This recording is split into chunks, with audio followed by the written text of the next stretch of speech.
Jangan lupa like, komen, dan subscribe channel YouTube TVRI Bengkulu dan nyalakan lonceng notifikasinya.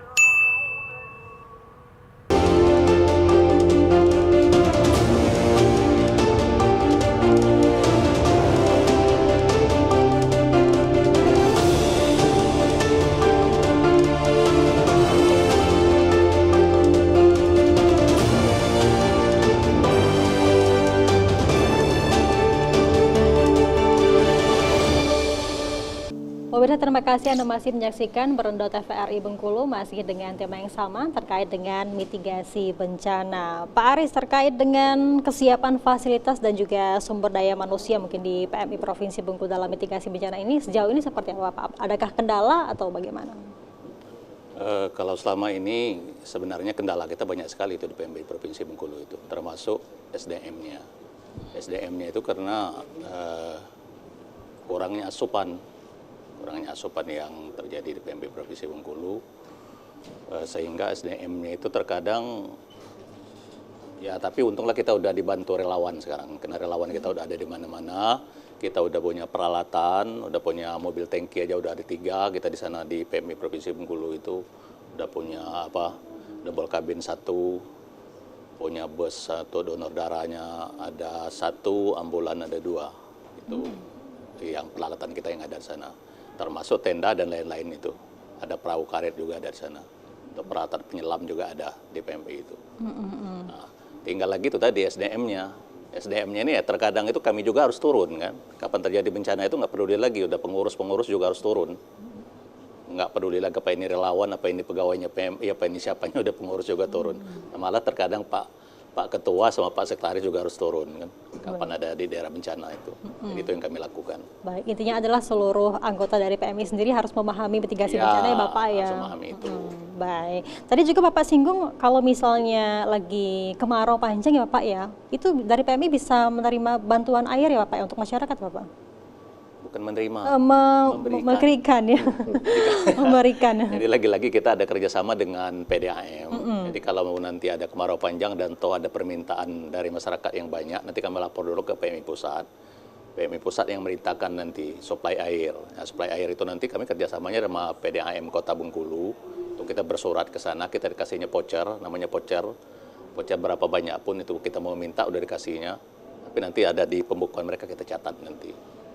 Paling kita kalau kemarin itu satu harinya itu paling 6 tangki. Itu juga udah jam 7 malam kita pulangnya.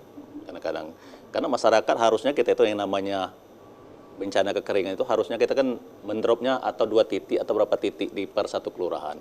Ini kita mendropnya di rumah masing-masing. Jadi lama dia. Ya. Kalau sekarang masih ada Pak? Bawa ember, bawa jerigen, bawa apa kita isi. Iya. Akhirnya lambat ya.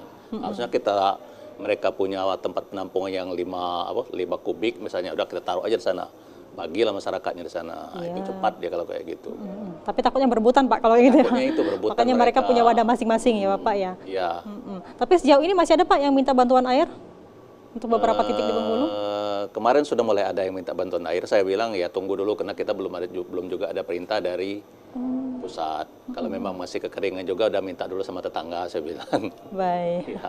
Untuk ketersediaan stok darah sejauh ini gimana Pak? Karena kan stok darah ini bukan cuma untuk orang-orang yang sakit saja ya Pak ya, tapi juga untuk yang sewaktu-waktu ada bencana kan butuh stok darah seperti itu. Stoknya seperti stok darah kita itu untuk belakangan beberapa bulan ini selalu kurang. Kenapa kurang? Makanya itu dipertanyakan masyarakat, dan kemarin kebetulan kita ngikuti juga ada pertemuan sama Dokes. Itu sama ada di Bokalja wakil Kapolda waktu itu Pak Agus Salim. Beliau juga menanyakan masalah stok darah. Saya bilang Pak, gini Pak, ceritanya darah itu. Kita dapat darah hari ini 50. Masyarakat tahunya kita dapat darah ke 50. Iya. Masyarakat yang tahunya. Di darah itu kan ada darah A, darah B, AB, dan golongan darah O. Nah, yang kita dapat ke 50 tadi golongan darah O. Yang mau pinta golongan darah AB. Sementara kita kosong kan di PMI Provinsi. Nah dia bilang, kok kemarin dapat 50 hari ini habis? Nah, yang dapat 50 apanya? Golongan darah mana yang kita dapat? Yang kita dapatkan yang O-nya kan. AB-nya kosong. Nah, seperti hari ini tadi saya lihat yang ada cuma golongan darah A6 sama AB6. B kosong, apa O-nya kosong. Malah tadi ada dari rumah sakit itu. Nah, jadi kami berharap kira-kira untuk relawan pendonor darah. Iya. Nah, tolonglah donorkan darah mereka itu 3 bulan sekali. Mendonorkan darah itu kita membantu 1 tetes darah untuk keluarga yang butuh darah itu rasanya kalau saya bahagianya bukan main itu. Membantu sesama mereka itu kan. Jadi 1 tetes darah itu untuk keberlanjutan kehidupan mereka. Iya, karena sekarang banyak ya Bapak ya orang juga share butuh golongan darah seperti itu ya Bapak ya. Apalagi sekarang kita udah nangani yang thalassemia itu kan. Nah, itu harus ada, mau tidak mau harus ada stok kita di situ. Baik, karena donor darah juga bukan cuma menyelamatkan orang ya Bapak ya, tapi Ya, juga demi kesehatan diri sendiri. Demi kesehatan kita sendiri juga kan. Baik, sejauh ini Bapak Herwanto nih terkait dengan kegiatan mungkin Pak, ada apa saja Bapak dari BNPB mungkin kepada BPBD sejauh ini atau mungkin kegiatan dalam waktu dekat apa saja Bapak? Baik, untuk kegiatan ya, kita ada 3 kegiatan utama kita.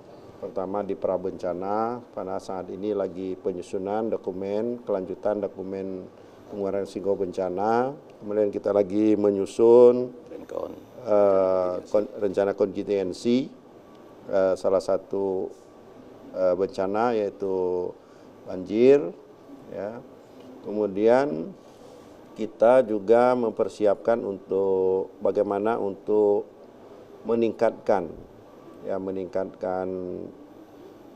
peran daripada tim ya kebencanaan ini. Ya, kita ada namanya tim klaster penanggulangan bencana Provinsi Bengkulu. Ya, itu ada 8 klaster. Ada klaster di situ ada klaster logistik, misalnya klaster kesehatan, ya. Kemudian ada klaster evakuasi, klaster pendidikan penyuluhan, ya. Kemudian ada klaster. Itu 8 klaster ini harus kita fungsikan. Ya, bagaimana klaster ini ya melaksanakan peran tugasnya, ya, dalam mitigasi tadi. Di samping juga klaster ini harus punya kemampuan ya untuk menghadapi kemungkinan bencana ini. Ya. Oleh karena itu harus diperkuat klaster ini dengan sumber daya manusianya. Ya, mereka harus banyak diberikan latihan-latihan, pengetahuan dan sebagainya. Kemudian harus ada geladi lapangan. Nah, geladi lapangan keterpaduan. Ya. Nah, ini yang harus kita persiapkan. Samping kita memperkuat tim reaksi cepat, TRC kita, ya terhadap kejadian-kejadian bencana ini yang pertama sekali yang turun adalah tim reaksi cepat. Ya, tim reaksi cepat ini bukan hanya ada di BPBD, tapi ini ada di situ. Tim reaksi cepat itu meliputi ada yang PMI, kemudian ada dari TNI Polri, kemudian juga ada dari relawan-relawan. Nah, mereka ini begitu kejadian bencana, ya tanpa komando, tanpa perintah sudah siap. Ya begitu ada kejadian, komandonya BPBD, ini tim harus cepat turun ke lapangan, ya sesuai kapasitasnya. Kalau kejadian itu sifatnya lokal, kita hanya mendampingi.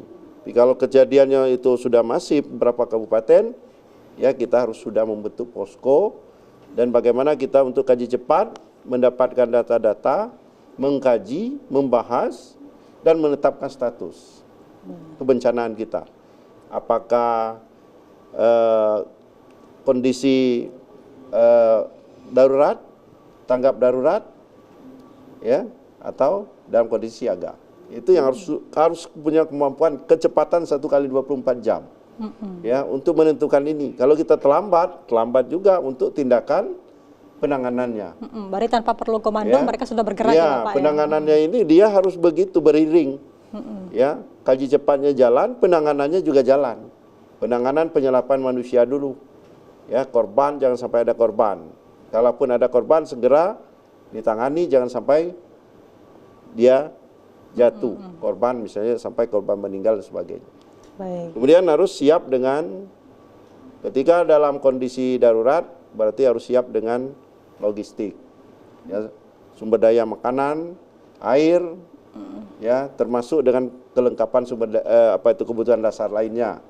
Ya, itu harus sudah siap. Makanya ini ada klaster-klasternya tadi Ada Bapak ya, klaster-klasternya. udah sesuai dengan tupoksinya masing-masing. Itu yang harus kita persiap. Kita tidak menginginkan sampai ada rehab rekon.